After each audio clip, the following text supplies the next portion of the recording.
Hey, so is it helpful to add cross training into your schedule to become a better runner? Well, I'll let you know how cross training helped me and maybe give you some tips of how you can add it into your plan.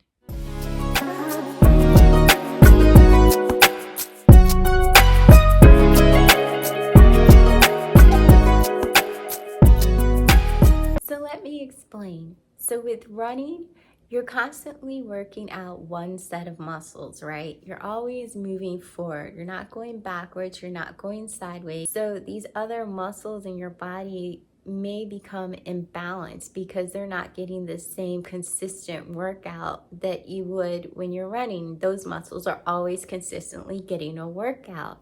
With this imbalance, that's where the cross training can help. Otherwise, you could be prone to injury. You may not be as stable. You may even be sort of hunched over when you run because your back is not strong enough because you're not working out your core, your back muscles. So all of these things come into play. It's there so that you can create the balance by doing other workouts and then develop other muscles so that you have a more balanced and more athletic body overall. And this helps to prevent injury, it helps to increase your stability, and it also helps to improve your runs. At least I know it did for me. So cross training is when you incorporate other workouts outside of your normal activity or schedule or whatever it is that you may be training for. So you may do like swimming, you may do aerobics, HIIT workouts, strength training. All of those things will help to make you a more balanced runner. So for example, with aerobics, now you're moving side to side, you're moving backwards, you're moving forward. You're adding all these other movements and incorporating different muscles into your workout that you wouldn't normally be doing. So when you incorporate different ways of moving and different movements, you help to create a stronger body that is not as prone to injury. So like another example would be with high intensity interval training or with power moves like plyometrics. I know that these have considerably helped my running, especially with hills. Just, I guess, the power of box jumps, squats, burpees, jumping jacks, all of those things help to train me and help me to be able to sort of power up a hill, which I wasn't expecting, but it really did improve my running when I was on hills. So I'm able to use the squats and the lunges to my advantage. And when I see a hill, I'm really able to attack it. Not saying that I just go flying up it, but if nothing else, I'm able to keep sort of the same pace that I'm at and really use the muscles that I've developed in my legs to help power me up the hill. And I'll notice other people sort of dropping off around me, or they could have been running faster than me and now all of a sudden they're walking and I'm still moving up the hill at a consistent pace. So I noticed I got all of that through my cross training, and especially with the strength training. In other words, like lifting weights or doing like lunges, like using my own body weight as the weight, or also with the plyometrics, as I mentioned, in the HIIT training. All of that really helped me, and it helped my runs in ways that I never expected it to. So anyway, I'm going on and on, but I believe the real question is, am I doing cross training now in the midst of my half marathon training? And the answer is no, but let me explain why. So off and on for about 3 years, I've been running, but it hasn't been as consistent as I wanted it to be. And when I got ready to start training for my program, I hadn't quite hit that mileage that the program was recommending. However, I had been working out and I had been doing a lot of cross training for about a year up to the program. So because of the added stress of the additional mileage that I knew I was going to have per week, and me not quite being up to that mark, I just decided that I would reduce some of the stress on my body, and I would just eliminate the cross training for now and continue on with the running full time. So you kind of have to know your own body and your own circumstances, but I felt like that would be what was best and what would work best for me. So in the schedule, you notice that you always have one rest day, and normally that's after a long run. But then you also have 2 additional days that either say rest or cross train. And so that's where I decided to take those as rest days instead of cross training days. However, if you're different from me and you know that your body's able and you're capable of using that extra 2 days for cross training, then I would say that it does help. So if the question is, does it help? Yes, I think it does wonders for your training. I think it helps your running immensely. Um, Also, your core. If you find that when you run, you're sort of slumped over, especially when you get tired, because when you get tired, that's when you start to lose form, right? So, core muscles help with stability. It also helps with your posture and your back muscles. I sort of include that when I say core, but your core and your back, you really should work on that. To me, overall, you just want to be a strong runner, right? You don't want to be slumped over. You don't want to have imbalances. You want to be like the best athlete you can be. Even if you're doing this and you're an amateur runner, or you're just a weekend warrior, you still want to be the best athlete you can be. So you want to make sure you create balance in your body, and that's where the cross training comes in. I would say one more thing about it also. Sometimes you may just want to find different training to help to reduce or eliminate some of the soreness in your body. And so you might want to use cross training for after a long run or after a really hard run when you're sore. That's another way that you can think about it. You may just want to do a bike ride or a swim, something just that's slow and easy, but that will help to get the fluids flowing in your body and help to push out the lactic acid to reduce the soreness quicker.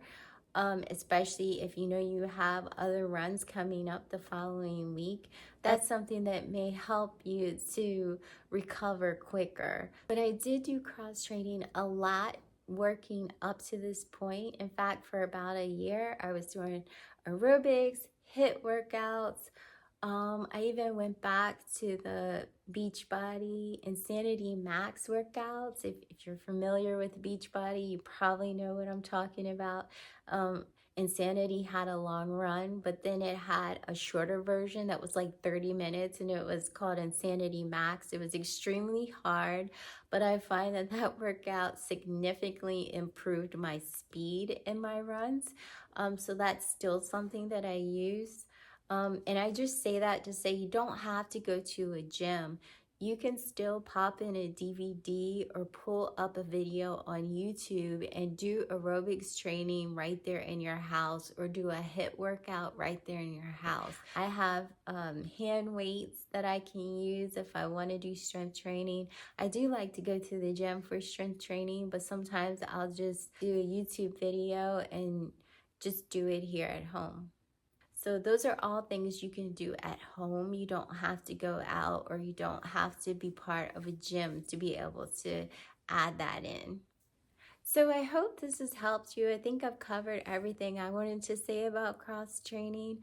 Other than that, I have some clips coming up of my workouts this week, and I'll see you next time on the road. New day today, new run, just 2 miles. So let's get to it. Week 4.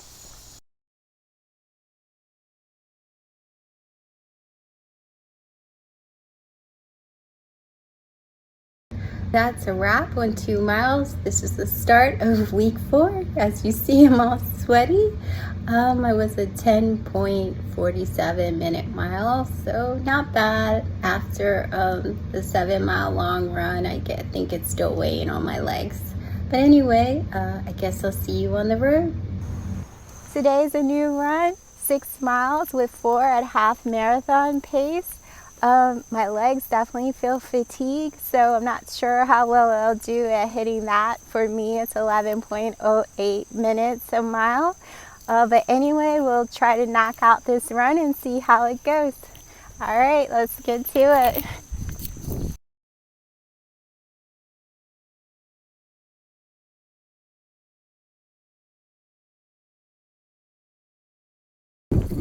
So as I mentioned, I've definitely been feeling the fatigue in my legs.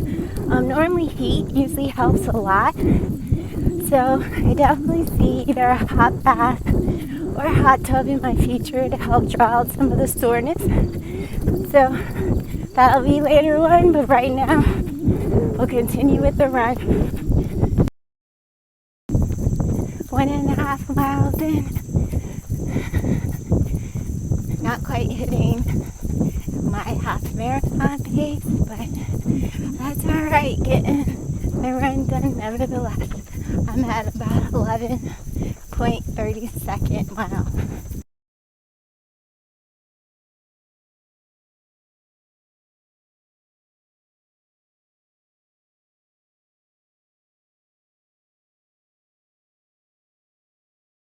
Mile 3. Mile 5. Okay, so I'm almost done. I sort of hit my stride around mile 4. I was exceeding my pace, so I guess that was good.